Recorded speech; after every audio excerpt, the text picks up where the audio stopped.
Hello student, my self Anil Kushwaha from chemistry cracker classes. मैं आज आपके लिए डी ब्लॉक एलिमेंट से आपके लिए एक और नई प्रॉपर्टी लेकर डिस्कस कर रहा हूँ।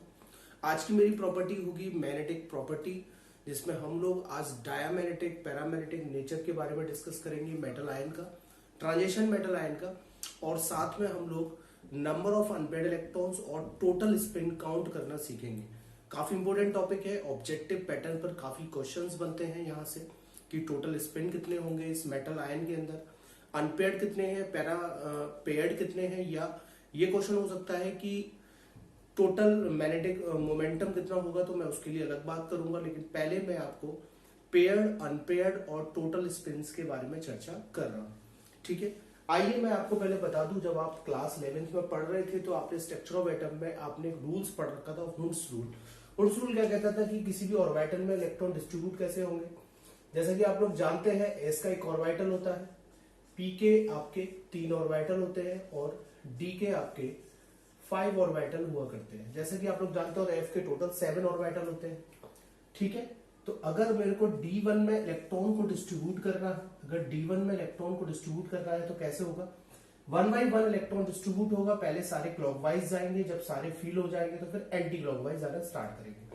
D2 की बात करते हैं तो D2 में कैसे होगा, 5 ऑर्बिटल बनेंगे डी के, और ये आपके 2 इलेक्ट्रॉन डिस्ट्रीब्यूट हो जाएंगे इस तरीके से। फाइनली अगर आपसे कोई कहता है कि D7 का डिस्ट्रीब्यूट करना है, D7 का क्या होगा परफेक्ट, तो आपको पता है कैसे होगा, 1 2 3 4 5 6 7 इस तरीके से होगा D7 का। और अगर आपसे कोई कहता है कि D9 का करना है तो D9 का कैसे होगा कि टोटल 5 ही ऑर्बिटल होंगे। कैसे, 1 2 3 4 5 6 7 8 9।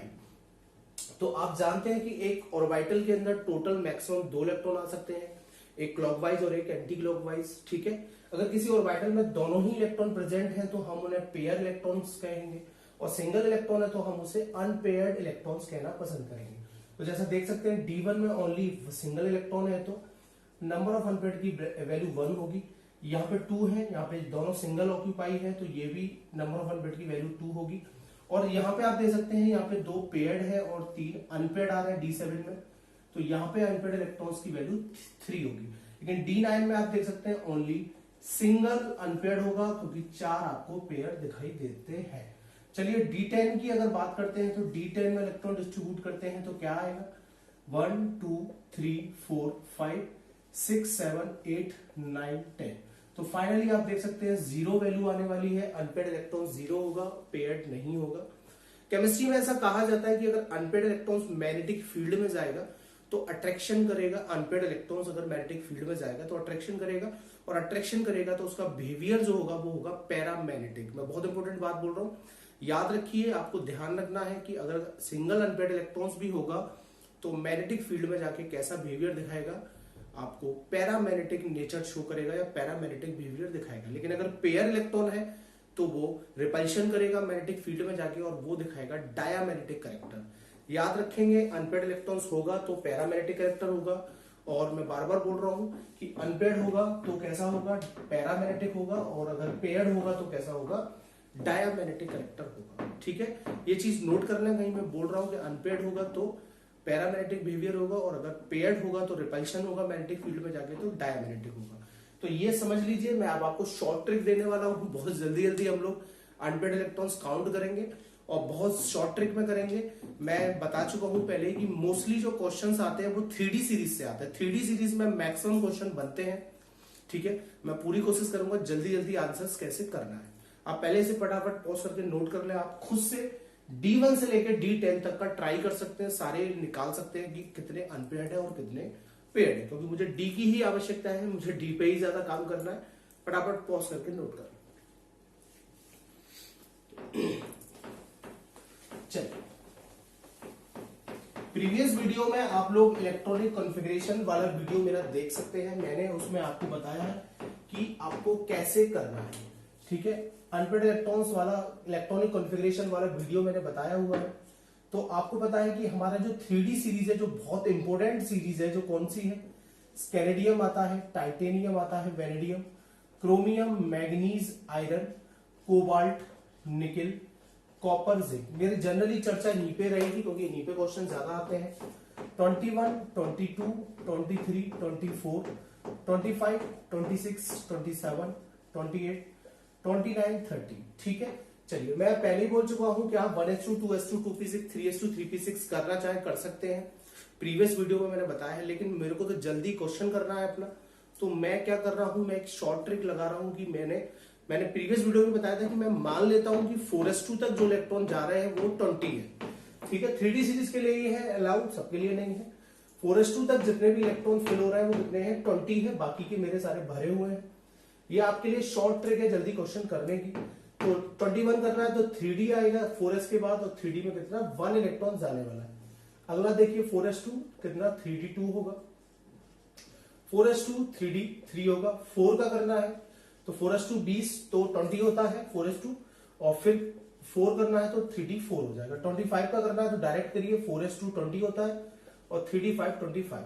आयरन 4s2 20 और 3D 6 26, और 4s2 20 और 3D 7 27, और 4s2 20 और 3D 8 28, और वापस 4s2 3D 9, और वापस 4s2 3D 10। जैसा कि मैं बता चुका हूं, कॉपर और क्रोमियम में एरर है, आप इसे सही कर सकते हैं। D4 को D5 स्टेबल बना लीजिए और D9 को D10 स्टेबल कर लीजिएगा। ठीक है, अच्छा एक चीज का और मेरा थोड़ा सा ख्याल रखना है, वो क्या चीज है आपको लिए, कि अगर मान लीजिएगा आप इलेक्ट्रॉन लॉस कर रहे हैं, मेटल पर प्लस चार्ज है और आउटर मोस्ट शेल में एस और डी ऑर्बिटल मौजूद है, वो सुनिए बड़ा काम की चीज बोल रहा हूं कि अगर मेटल में से इलेक्ट्रॉन लॉस करना है और आउटर मोस्ट शेल में एस और डी है, ठीक है, ये बात तो आप जानते हैं कि एग्जैक्टली 4s ही आउटर मोस्ट शेल होगा, क्योंकि आप लोग जानते हैं कि शेल के हिसाब से फर्स्ट शेल कौन होगा, एस, फिर कौन होगा यहाँ पे sp, और फिर sp_d और sp_df। ये फर्स्ट शेल है, ये सेकंड है, थर्ड है, और ये फोर्थ शेल है आपका। तो फोर्थ शेल जो होगा वो बाहर होगा, ना कि अंदर होगा। अंदर जो आ रहा है वो रीजन है क्योंकि वो एनर्जी लेवल को फॉलो कर रहा है। 4s की एनर्जी कम है 3D से, अबव प्रिंसिपल को फॉलो कर रहा है, इसलिए वो पहले आता है। ठीक है, तो ये बात आपको याद रखनी है कि 4s, तो इलेक्ट्रॉन अगर लॉस करना है, एस और डी है मेरे पास, तो पहले इलेक्ट्रॉन एस से जाएगा। मैं बार बार बोल रहा हूं, पहले इलेक्ट्रॉन एस से जाएगा, और जब एस की कैपेसिटी खत्म हो जाएगी तो फिर इलेक्ट्रॉन मेरा डी से जाना पसंद करेगा। इस चीज को प्लीज मत भूलिएगा कि अगर मेटल आयन में से इलेक्ट्रॉन लॉस करने हैं तो पहले इलेक्ट्रॉन कहां से जाएगा, एस से जाएगा, और फिर कहां से, डी से जाएगा। चलिए आप इसे नोट करना, फटाफट स्टार्ट करते हैं। चलिए मैं कई तरह के क्वेश्चंस बनाऊंगा आपके लिए, कई तरीके की प्रॉब्लम डिजाइन करूंगा। आप पहले मेरा एक क्वेश्चन सुन लीजिए, समझ लीजिए। चलिए पहला क्वेश्चन है मेरा आपके लिए कि आपसे कहा जा रहा है कि number of unpaired electrons Mn+2 ion में नंबर ऑफ अनपेड इलेक्ट्रॉन्स कितने प्रेजेंट होंगे। ये क्वेश्चन आ रहा है मेरे पास, और आपको 30 तक एटॉमिक नंबर तो जरूर याद होना चाहिए, क्योंकि एग्जाम में नहीं देगा, आप क्लास 12 के स्टूडेंट हैं। ठीक है, तो 25 होता है, ये मान लीजिएगा। शॉर्ट ट्रिक बता चुका हूं कैसे करना है। 4s2 20 होता है और 3d 5 25। 4s2 20 और 3d 5 25 होता है, ये मेरा हो चुका है, मैं डायरेक्ट कर रहा हूं। कितने इलेक्ट्रॉन लॉस कर रहे हैं, आप कहेंगे 2 इलेक्ट्रॉन लॉस कर रहे हैं। पहले किस कहां से जाएंगे, एस से जाएंगे। अब किस में बच रहा है, 3d में इलेक्ट्रॉन बच रहे हैं। 3d 5 और d के कितने ऑर्बिटल होते हैं, आप कहेंगे 5 होते हैं, 1 2 3 4 5। और नंबर ऑफ अनपेड कितने आ रहे हैं, 5 अनपेड इलेक्ट्रॉन्स प्रेजेंट है इसके अंदर। और मेरा क्वेश्चन सॉल्व हो चुका है कि Mn+2 के पास टोटल नंबर ऑफ अनपेड 5 होंगे, और ये मैग्नेटिक फील्ड में जाके अट्रैक्शंस करेंगे, और इसका बिहेवियर कैसा होगा, पैरामैग्नेटिक बिहेवियर होने वाला है। तो आंसर हो चुका है, नंबर ऑफ अनपेड 5 होंगे और पैरामैग्नेटिक होगा। आइए एक और चीज लिख देता हूं, टोटल स्पिन की जो वैल्यू होती है वो होती है 1/2 इंटू एन के इक्वल। टोटल स्पिन अगर निकालने हैं इस मेटल में कितने होंगे, तो 1/2 इंटू एन, और n है आपका where n, this is the number of unpaired electrons. तो 1/2 इंटू 5, तो दिस इज 5/2। ये आपके टोटल स्पिन करेगा, और ये आपके अनपेड है, और ये फाइनली कैसा होने वाला है, बता चुका हूं ये कैसा होगा। Mn+2 आपका पैरामैग्नेटिक नेचर का होने वाला है। ठीक है, ये पैरामैग्नेटिक नेचर का होगा। अनपेड इलेक्ट्रॉन्स 5 है इसके पास, और मैग्नेटिक और स्पिन की वैल्यू कैसे आएगी मैंने आपको बता दी है। आइए एक क्वेश्चन मैं और लिख रहा हूं, इसी के साथ एक क्वेश्चन और लिख रहा हूं। Mn+3 है मेरे पास, 25 होता है उसका भी, आप कहेंगे सर डायरेक्ट कर लीजिए। 4s2 3d 5 हो जाएगा, क्लियर है। कितने इलेक्ट्रॉन लॉस करने हैं इस बार, 3 करने हैं, 2 तो एस से जाएंगे, एक इधर से जाएगा। फाइनली 3d4 बचेगा। डी में कितने होते हैं, आप कहेंगे 5 होते हैं सर, 1 2 3 4। ओके, एन की वैल्यू कितनी होने वाली है 4। यहाँ पे भी अनपेयर्ड इलेक्ट्रॉन्स प्रेजेंट है, ये भी पैरामैग्नेटिक होगा। पहली बात होगी क्लियर। टोटल स्पिन की बात कर रहे हैं, टोटल स्पिन की बात करें तो वैल्यू क्या होती है 1/2 इंटू एन होती है। तो 1/2 इंटू 4, तो यहाँ पे टोटल 2 स्पिन आने वाले हैं। तो देखिए स्पिन आ गए दोनों के। पहली चीज ज्यादा स्पिन इधर है, यहाँ पे कम स्पिन आने वाले हैं, 2.5 आएंगे यहाँ पे 2 स्पिन आ रहे हैं। मैग्नेटिक नेचर की बात करेगा, यहाँ पे ये कंपेयर करवा सकता है कि Mn+2 Mn+3 या Mn+4। जरूरी नहीं है इन्हीं की बात करें, किसी और की भी बात कर सकता है। Mn+2 और Mn+3 से ही कर लेते हैं कि ज्यादा पैरामैग्नेटिक बिहेवियर किसका होगा। तो सामने आंसर है, क्योंकि Mn+2 के पास टोटल 5 अनपेयर्ड है और वहां पे टोटल 4 अनपेयर्ड है। तो मैग्नेटिक बिहेवियर Mn+2 का ज्यादा होगा किससे, Mn+3 से। तो आंसर होगा Mn+2 का मैग्नेटिक बिहेवियर ज्यादा होगा Mn+3 से।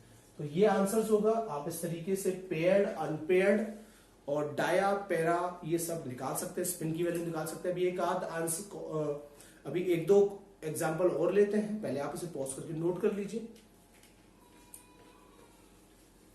चलिए,